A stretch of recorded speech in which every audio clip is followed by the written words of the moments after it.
JD, here's your $34 trillion bill. You called us peasants. So, we wrote you a letter. We didn't expect to become part of your economic fan fiction, but since we're apparently bankrolling your country's lifestyle, we figured a reply was long overdue. This message comes from one of those Chinese peasants you borrow money from to buy our exports. Yes, the irony is on us. Literally, we made your eyeliner. We're not mad.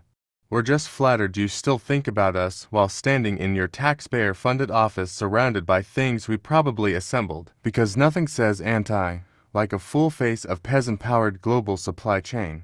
But here's what we're wondering. Why do you keep insulting the very people who hold your debt? Why is it always the workers abroad who get blamed for the system at home? Let's talk about it. We borrow money from Chinese peasants to buy the things those Chinese peasants manufacture. Dear Mr. Vance, the man, the myth, the memoir, America's self-certified expert on poverty, now doubling as a global finance philosopher with a smoky eye sharp enough to cut tariffs. In your recent national interview, you gifted us a real zinger. The U.S. borrows money from Chinese peasants to buy products made by, wait for it, Chinese peasants. Bold. It's like calling your landlord poor while Venmoing him rent. But hey, thanks for the shout-out. We the humble peasants of your imagination are deeply flattered. We're the ones soldering your circuits, assembling your AirPods, massaging your microchips, and probably packaging the organic collagen in your under-eye cream. Sure, you call us peasants, but we call it extended family financing your lifestyle. After all, we hold trillions of your debt. That's not a trade deficit. That's a long-distance sugar daddy arrangement. You don't need a new fiscal policy. You need to stop ghosting your creditors.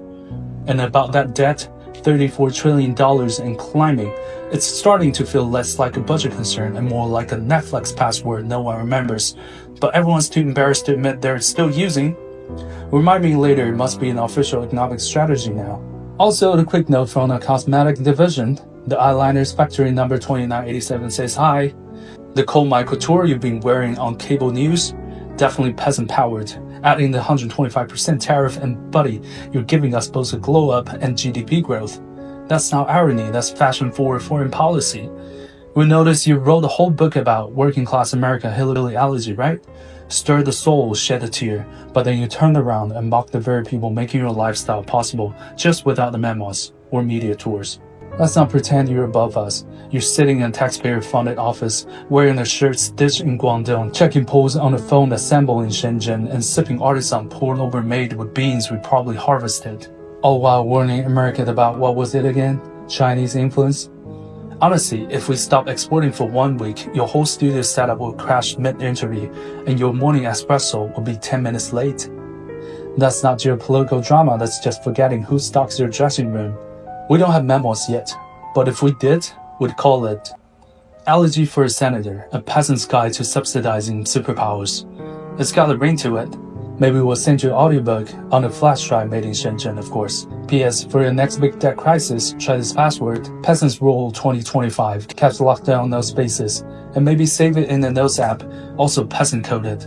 Respectfully yours, your beloved Chinese peasant D, with Wi-Fi with an invoice coming soon. Make it a little bit more crystal clear, we borrow money from Chinese peasants to buy the things those Chinese peasants manufacture.